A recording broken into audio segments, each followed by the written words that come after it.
I once flew from Vienna to Barcelona for €9. That is cheaper than a combo meal at the airport. Sitting there holding that ticket, I only had one question.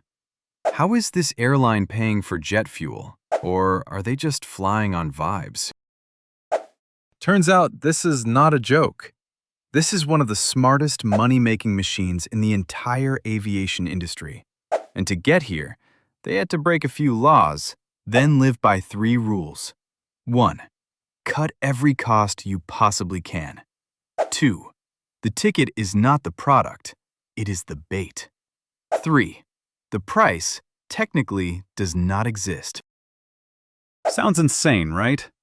Let me walk you through it. Before the 1970s, flying was basically attending a state dinner in the sky.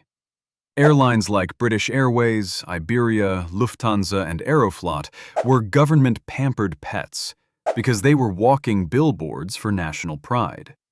Passengers got real silverware, fine food, and enough wine to make a sommelier proud. If social media had existed back then, everyone would have posted a selfie from seat 2A. The problem was that glamour only worked as long as flying stayed expensive, exclusive, and tightly regulated. And the United States is where that whole system started to crack. In America, flights between states were heavily regulated, but flights within the same state were basically ignored. Southwest Airlines noticed that loophole and launched in Texas in 1971. Their real competition was not other airlines, it was buses and cars. So they stripped away everything expensive and sold the cheapest tickets they could. In 1978, the US deregulated the entire airline industry. Suddenly, anyone could fly any route at any price. Within 10 years, half of the traditional American airlines vanished. Southwest just kept growing like nothing happened. It took Europe 20 years to copy this formula. For European bureaucracy, 20 years is basically a lightning-fast reaction. And that is exactly when one man showed up to take the whole idea to its most extreme and, honestly, its most ruthless form. Michael O'Leary.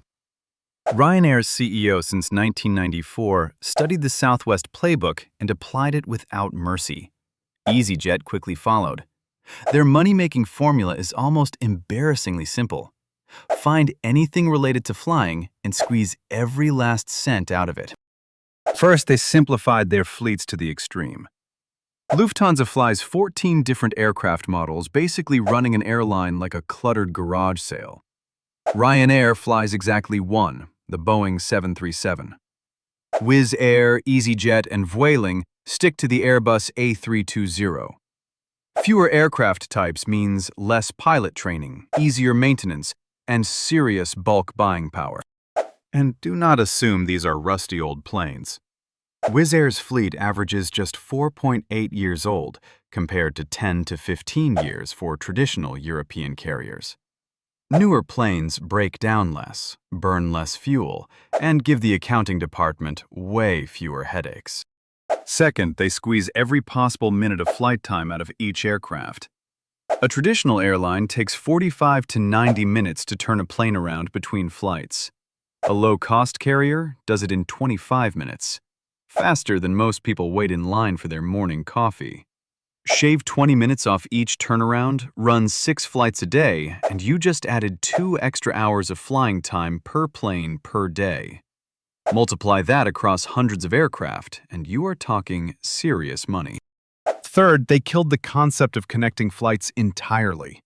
No layovers, no waiting on delayed passengers, no shuffling luggage between planes, just point-to-point, straight through. One plane in a single day flew 8 legs back-to-back from Valencia to Verona, then Nantes, then Brussels, then Mallorca, and back again, starting at 6 in the morning and finishing at 1 in the morning the next day. That plane worked harder than most of us during finals week. Fourth, they drop you off somewhere nobody actually wants to go. Want to visit Paris? Ryanair lands you in Beauvais, 85 kilometers from the city center, over an hour away if traffic loves you that day. Want Frankfurt?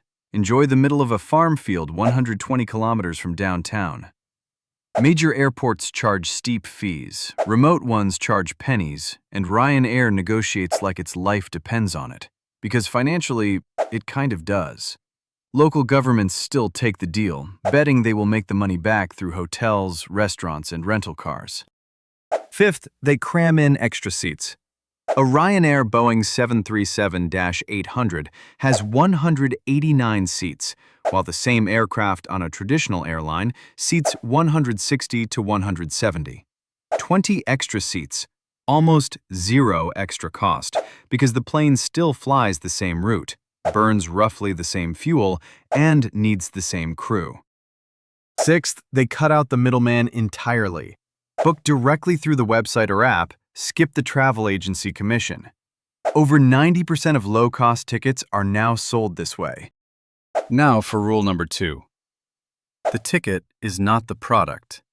It is a door into an invisible shopping mall.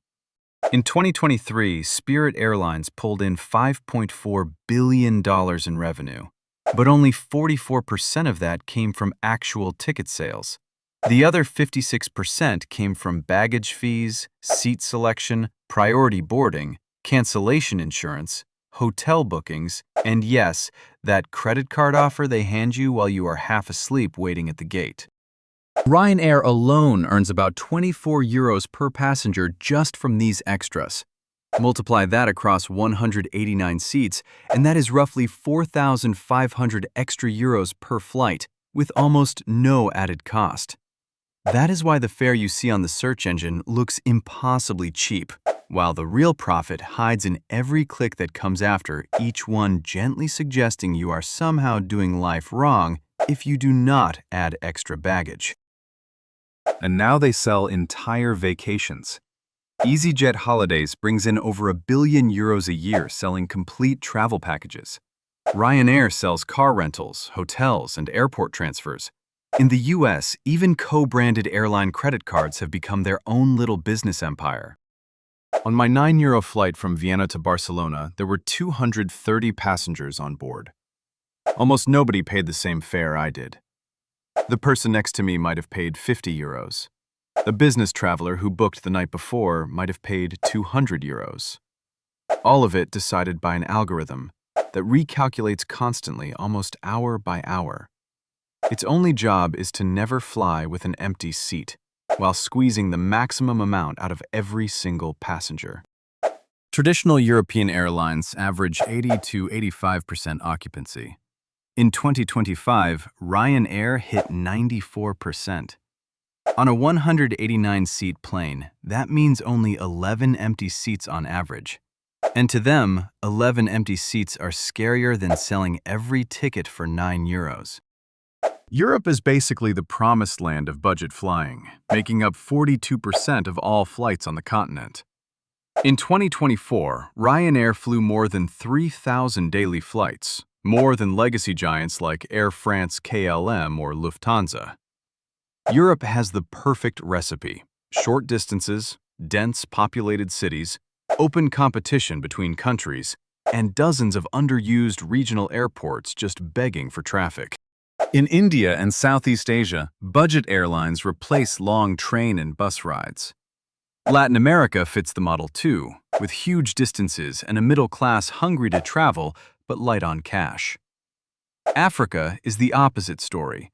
High taxes, fragmented markets, and heavy protectionism keep budget carriers stuck at just 15% of the market. On May 2, 2026, Spirit Airlines, the 7th largest U.S. carrier, shut down for good. The war between Iran and the United States sent fuel prices soaring, and that was the final blow. But the cracks have been forming for years. United American and Delta copied the one part of the budget model they actually liked: basic economy. A stripped-down ticket with no seat selection, no free bags, barely any flexibility. So when travelers saw Spirit pricing looking almost identical to Delta or United, most just picked the traditional airline instead, for the better reputation, better schedules, and actual customer service. Fuel makes up 25 to 35% of a budget airline's total costs. This whole model grew up in a world of cheap kerosene. But in 2022, 193 United Nations member states agreed on a net zero carbon target for international aviation by 2050. The European Union went even further, requiring airport fuel to contain a growing percentage of sustainable fuel every year, starting at 2% in 2025 and climbing all the way to 70% by 2050. That cost will eventually land right on the ticket price. And that is a genuine nightmare for budget airlines because if the tickets stop being cheap, they lose the only thing they had going for them. Ryanair currently emits 25% less CO2 per passenger kilometer than traditional airlines, thanks to newer planes and packed cabins. Funny enough, this green transition is not really targeting the biggest polluters. It is targeting whoever has the least room to survive the hit. My €9 ticket might just become a nostalgic memory in a few years. But at least now you know every time you celebrate a cheap flight deal, there is a massive machine quietly calculating exactly how to squeeze a little more money out of you. Very politely, of course.